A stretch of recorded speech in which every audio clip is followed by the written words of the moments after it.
Over to House Hoops on X, which captured this moment, and Breanna Stewart is talking about that, among other things. For me, it's like this is the first time we're in a revenue shared model. So before it was like we had like a hard cap and we had a structure and you could have 220 max and everything else kind of trickled down. You know, now we're gonna like really blow that out of the water, which is incredible. That admission right there is the most candid statement any player has made publicly in this CBA showdown. Breanna Stewart just voiced what everyone's thinking, but no one dared say aloud. Only the top 10, maybe 15, players can afford to skip the 2025 WNBA season. The rest, they need that paycheck, urgently. Yet, fully aware of this, knowing her choice directly affects women without her endorsements or unmatched salary, she's still willing to strike. So the tough question remains, is this fight really about fairness for all players, or just the desires of the elite few?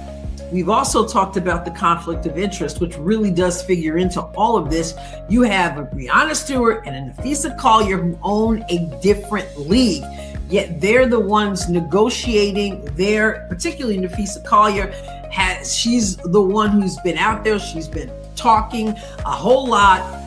And meanwhile, they're okay because they have a whole different league. And then Project B came along, and then Project B would be at the same time as a rival. So not quite sure how that's all going to work out. It's just a very convoluted type mess. The context makes this standoff even more tangled. Adrian Ross's conflict of interest warning isn't hypothetical. Breanna Stewart and Napheesa Collier actually own Unrivaled, a competing 3-on-3 league that just wrapped its inaugural season. They're at the WNBA negotiating table while running a rival operation, and with Project B, an international league about to launch, the picture gets even sharper. The loudest voices calling for a strike are also the ones with the deepest financial cushions. They've got ownership stakes, endorsements, and multiple options, while most WNBA players face rent due in April with no safety net. Personally, as WNBA players, it's like, well, we've signed however many CBA deals before, and we just don't want to get gypped. We don't want to feel like we're signing something and we're actually getting like screwed, because now we know how much you need us. We see the valuations between all the teams and all the things and the expansion fees, and it's like, no, there's a lot of money behind this, so like, don't forget to pay us too. So it's just really a back and forth battle. Would you say y'all are prepared not to play this season? I know you want to, but would you say you're prepared not to play? We've approved the strike authorization vote, which means that we're able to formally lock out whenever we want because we have majority of the players vote. Let's break down what's actually on the table, because this is where Stewart's claim of being gypped starts to crumble. The leaked proposal from last week reveals the WNBA offering a revenue-sharing model for the first time in its history, moving beyond the old hard cap where max contracts topped out at $220,000. Under the new plan, player pay scales directly with league revenue. More money for the league, more money for the players. That's not getting gypped. It's exactly what players have been asking for since day one. Stewart is right to flag the expansion fees and team valuations. The Golden State Valkyries shelled out $50 million for their slot, and existing teams are valued north of $100 million each. Real money is flowing in. The real question isn't whether players deserve more, it's whether the percentage they're demanding is feasible for a league that, by NBA Commissioner Adam Silver's own admission, has run in the red for most of its existence. I think that for me personally, like the closer it gets to WNBA season, we're prepared to do it, to not play, but we don't want to. We want to play because we know how important it is to be on the court for a number of reasons, for the people, for the fans, for the city. But it'll be something that's really tough if push comes to shove, because, you know, like you said, you're comparing apples to oranges. The W and the NBA, like, contracts are vastly different. Very skewed, yeah. So it's like, yeah, the top 10, maybe 15 players can survive without a W contract. Right. But the rest, it's like, no, you don't want to go that much without getting paid. The strike authorization vote Stewart cites went through with overwhelming union support, but behind the scenes, tensions are rising. Not every player is backing the hardline stance. Veterans without unrivaled contracts or major endorsements are reportedly leaning toward accepting the current offer and moving forward. With training camps looming in April, they're doing the math and realizing they can't afford to skip paychecks. Yet those voices aren't shaping the narrative. The Players Association is led by stars who can afford to wait it out, creating a clear power imbalance within the union. When Natasha Cloud calls accepting the deal stupid, she speaks from a place of financial security that most of her teammates simply don't share. Doing a great job of making sure that we have like the amenities and the resources, and if we don't get what we want, we will sit out, but we don't want to do that. So a few takeaways from what Breanna Stewart said. Number one, she said, we see how much y'all need us. Now, some people might strongly disagree with that. Are you really needed? Number two, she said, we don't want to be gypped. Now, I showed the numbers from the leaked proposal, reportedly leaked proposal last night. We've talked about numbers a number of times. I don't know how you can look at those numbers and feel that you're being gypped. And a lot of people feel the same way. Gypped? Interesting word for those numbers. Number three, she acknowledges that there are players who need. Now comes the part that should worry anyone who cares about women's basketball. Stewart says they don't want to strike, but they will if they don't get what they want. That's the critical distinction. What they want, not what's needed, not what's fair.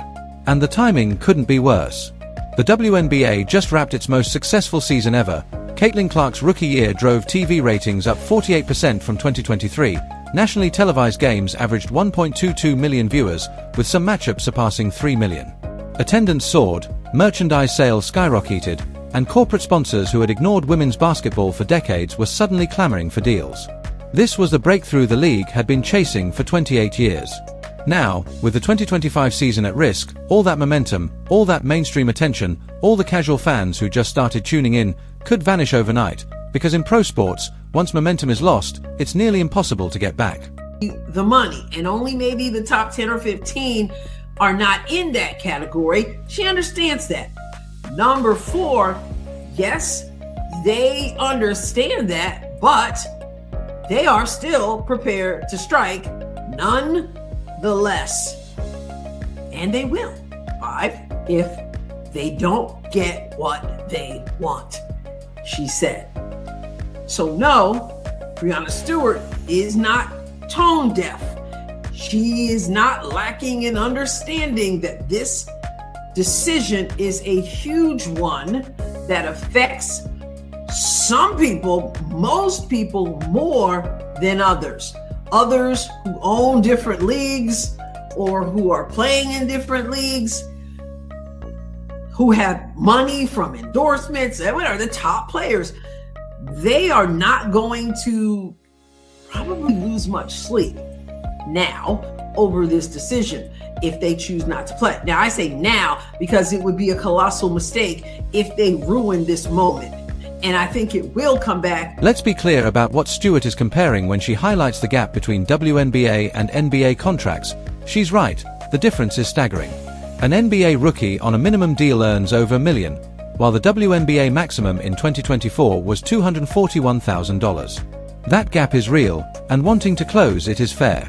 But the economic reality doesn't shift just because players wish it would. The WNBA pulled in roughly $200 million in 2024, while the NBA generated $10 billion, yes, $10 billion, 50 times more. The NBA can pay $1 million minimums because the revenue supports it. The WNBA is still building that foundation. The proposed revenue sharing model would let players benefit directly from league growth. If revenue doubles in the next 5 years, so do salaries. That's a stronger, future-proof deal than locking in numbers that look good today but quickly become outdated.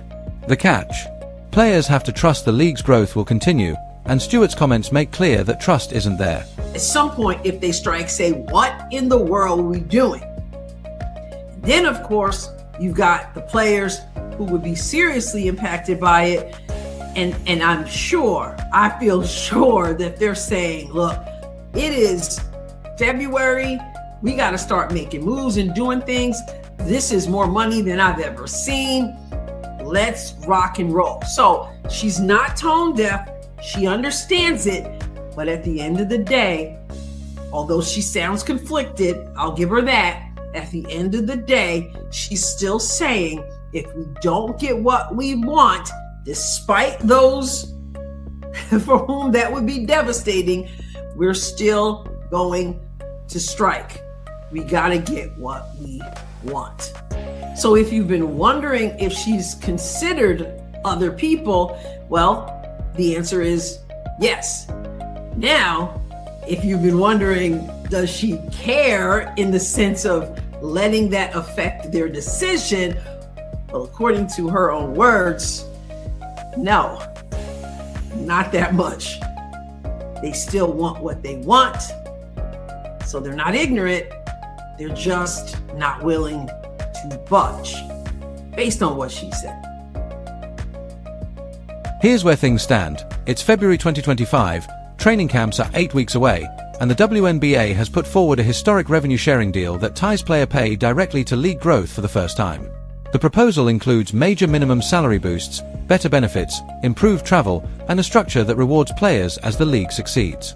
By any measure, it's the best offer WNBA players have ever seen.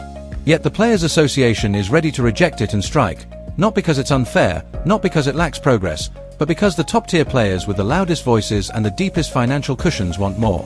They want a larger share of revenue, guarantees that may not be feasible for a league still building profitability, and NBA-level pay in a league generating a fraction of that revenue.